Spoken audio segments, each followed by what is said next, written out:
Pamalandong, kauban ni Pastor Stan. Gutlo sa pagpamalandong. Pagkamadaugon.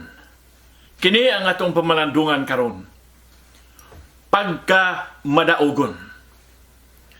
Sa unsang paagi nga magmadaugon ka, niining way hunong nga pakigbugno o gubat tali sa espiritu o sa lawas o unod. Una, pinaagi sa pag-ila nga adunay bugno, adunay gubat, adunay pakig-away. Pinaagi sa pag-ila nga adunay pakigbugno, pakig-away nga nagakahitabo kanunay. Ang lawas o unod kanunay mangandoy sa mga butang nga supak sa Dios. Kini mao nga gubat nagapadayon ang lawas dili mo ilag bakasyon o pahuway o day off. Ikaduha, sa unsang paaging magmadaugon ka, pinaagi sa pag-ila nga kung walay tabang sa Dios, di ka mudaog. Ilha nga kung walay tabang sa Dios, di ka magmadaugon.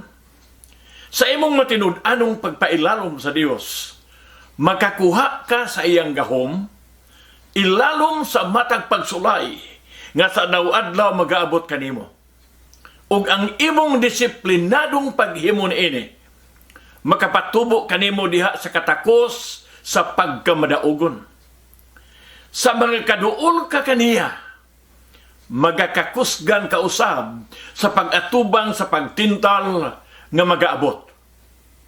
Ikatulo nga paagi nga magmadaugon ka, pinaagi sa pagtinguha nga ang disiplina kaugalingon mong buluhaton. Ilha nga ang disiplina kaugalingon mong buluhaton. Di ka makasalig sa uban. Nga maoy muhimo ni ini alang kanimo. Ikaw gyud mismo. Si Pablo misulat, ako midagan, ako misumbag, ginapanton ko ang akong kaugalingon. 1 Corinto 9, 26 ngadto sa 27. Ikaw ra gyud ang makahimo niini. Why si bisan kinsa nga makahimo o makapugong nimo niini. Ikaw pat nga paagi nga magmadaugon ka. Pinaagi sa pagsabot nga kung dili nimo hunaon ang resulta, mahisugama ka sa kadautan.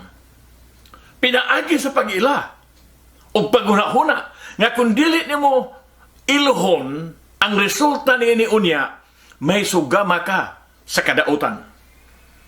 Ang pagkakulang sa disiplina, magadala og kaulawan kanila nga imong gihigugma. Sa di ka pa mubuhat, huna-hunaa ang kapiligruhan. Sa 1 mga Korinto 9:27, si Apostol Pablo nagahisgot may tungod sa pagka-dili takos. Dili takos.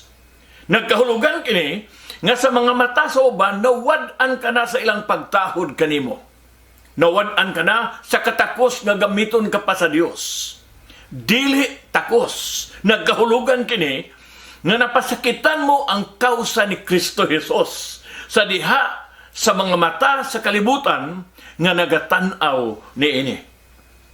Sa nakasala si Haring David uban ni Bathsheba, si Propeta Nathan miingon kaniya, tungod ni ining buhata, ikaw naghatag og dakong hinungdan sa mga kaaway ni Jehova sa pagpasipala. Ikaduhang Samuel 12:14. Buot ka bang magmadaugon? Timan kining mga butanga. Ang kinabuhi makadala kanimo ni ining duha. Kadaugan o kapildihan. Ang kalainan naadiha sa imong pagbati ug pag-ila. Sa moabot ang kalisdanan ug kadautan, kay siguro man gyung moabot kini sila. Naa kanimo kung unsaon mo sila paggamit. Gamita sila ingon nga mga abuno aron nga sa ingon mutubo ka nga malig-on. Siguro nga ang mga butang nga imong gihatagan ug pagtagad makaamot sa imong pagkalig-on.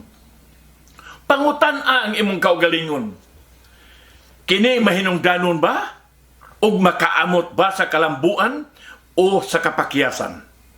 Si Apostol Pablo miingon, palandungan ninyo siya nga miantos sa maong pagsupak sa mga makasasala bato kaniya. Aron kamo dili managkataka ni managtalaw. Hebrehanon 12:3. So siya, kung giunsa ni Hesus pag-atubang ang mga butang nga imong giatubang karon, daghan ang imong makatunan. Walay bisan kinsang makapabati kanimo nga lupig ka kanila, gawas kung tugutan nimo sila. Ang mahinungdanon, dili ang ilang gisulti o ang ilang pag-ila kanimo, kundili ang pag-ila sa imong kaugalingon mismo sa gisulti sa Dios metungod kanimo. Si Jesus maingon, ang mga pagtintal muabot gayon. Busa paabuta sila, ayaw kahikurat o katingala. Kuhaan ka sa katauhan sa bisan unsa sa walay pag-uli ni ini kanimo. Sa wayon kanila, sa mabintaha ka na, kaysa imong pagsugod sa una. Sa muhukom ka sa pagsakgaw sa kahigayunan, sa pagpadayon, maunhan nimo sila, o dili sila mahimuot ni ini. Ang gusto nila, mao nga magpabilin ka sa dapit nga way pag-uswag o kadaugan. Pamalandungi. Magampo ta. O Diyos nga gabhanan, daghang salamat sa imong mga pulong o sa pagpamalandong karon. Tabangi kami aron nga uban sa imong gahom ug sa imong tabang, makakinabuhi kami nga magmadaogon.